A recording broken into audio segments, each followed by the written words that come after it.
Sherrilyn, the point about what's next and due process seems important from a sort of small d democratic constitutional way. I mean, there doesn't seem like there are great precedents for this kind of action. I mean, it's a long history in this country, and there's lots of states, and they all have different rules. But this seems pretty out there, out past the frontier of what we've seen before. Expulsion is so extreme. Remember, the days ago, they had already removed all the committee assignments and deactivated the magnetic badges of these individuals. This is prior to trial.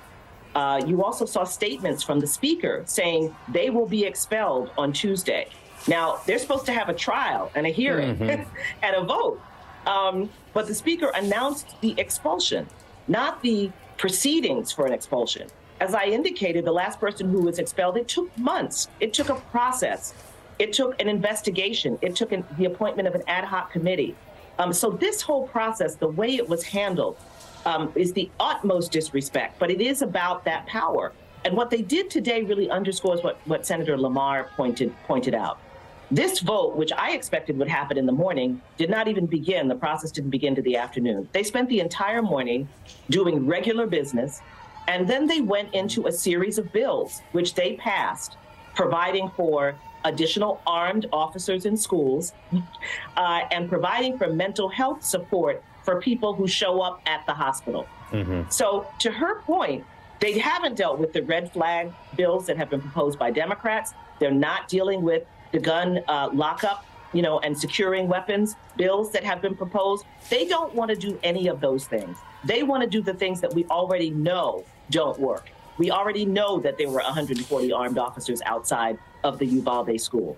So this was a moment when they were confronted, and I think the speaker, unfortunately, does not have the temperament or self-control to be able to deal with what these representatives are bringing. But you are seeing the beginning of a new civil rights movement. You are seeing the launch of new, exciting leaders, including Senator Lamar. They're not taking what some of the older representatives have been compelled to take in the State House in Tennessee. Their mics are getting turned off, but they know this is wrong and they're not going to take it. And so they responded to the fact that their voices are not being heard. And you heard two incredibly eloquent young men, and Representative Johnson was also quite eloquent, talk about their obligation and responsibility to represent the people who elected them. And that means having a voice. That is a voice that the speaker has tried to take away from them through this expulsion. But I don't have any doubt that these two young men will still be in the fight. They can be appointed by the county commission back into office, and then they would have to stand for a special election. We will see how the legislature responds to that. This was not a good day for Tennessee Republicans. No. Let me tell you, it was not. Something that was a secret within Tennessee that Senator Lamar knew and others knew. Now we all know. We all heard the way Representative Farmer spoke to Representative Pearson during that hearing. He said everything but described him as a boy. He talked to him like he was a recalcitrant teenager. And we've now all seen it. I've seen this in video reels from the early 1960s. That's what it sounded like. And so that is now exposed. And the Republicans in Tennessee, in my view, have lost young people for a generation. And frankly, with the way this is being seen around the country and around the world, they may have lost young people around the country for a generation. This is not a good day for them.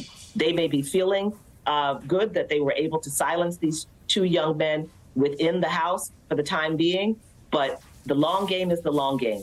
And what we saw today was incredibly powerful. We saw people fighting back. This is something that makes people feel mobilized. I could not be more proud of these two young men in their presentation today, and others who stood with them, other Democrats who stood with them in the House today. It was an extraordinary performance. I hope C-SPAN will continue to run it. We'll run over the hearing so that folks will have an opportunity to really see the world that I think far too many Americans believe no longer exists. Sherrilyn Ifill, Tennessee State Senator Lyndon Lamar, I can't thank you enough for hustling to be ready here at the top of the show as we were sort of dealing with all of the timing, the breaking news. So my profound thanks for your contributions tonight. Thank you, and happy anniversary to you, Chris. Thank you. That means a lot. Have a great night. I want to go now to, on the phone, we have Democratic Congressman Maxwell Alejandro Frost of Florida. Of course, you remember Congressman Frost, roughly the same age as those two state representatives who have been expelled. Also, part of the anti-gun violence movement. And as a person in the same age cohort who has been active in the same movement, what do you see when you watch the spectacle unfold in the Capitol in Tennessee today? Well, thank you so much for having me on. I have a lot of feelings right now. The fact that 3 people were on trial and the 2 black men, the 2 young black men were the ones expelled. And what I see going on is we see a party that has been completely taken and is completely going right-wing in this direction of an ideology of fascism. And they understand that time is not on their side. They understand that Gen Z and young millennials and this new generation coming up is the most progressive generation in the history of our country. And because of that, they want to come for our education. They want to come for our DEI. And yes, they want to come for our young electeds and our young black electeds who stood alongside our young people up there, March for Our Lives and the young people up there. And they aren't done. And I think the Republican Party understands that time isn't on their side and they're doing everything they can to change the trajectory of a generation. But what they don't know is it won't happen and we won't stand for it. And tonight actually emboldens every young person who believes in justice in a world without gun violence, and we're going to continue to fight.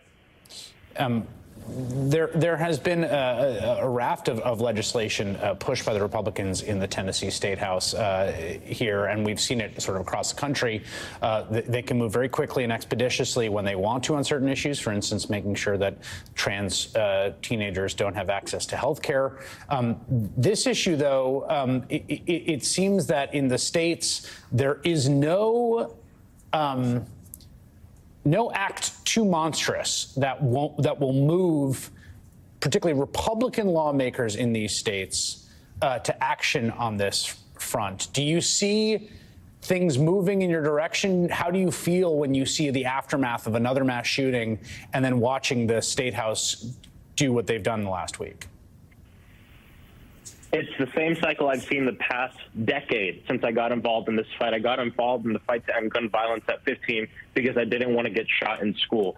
And what we see, Chris, is that they value this corporate money. They value organizations like the NRA over the lives of children.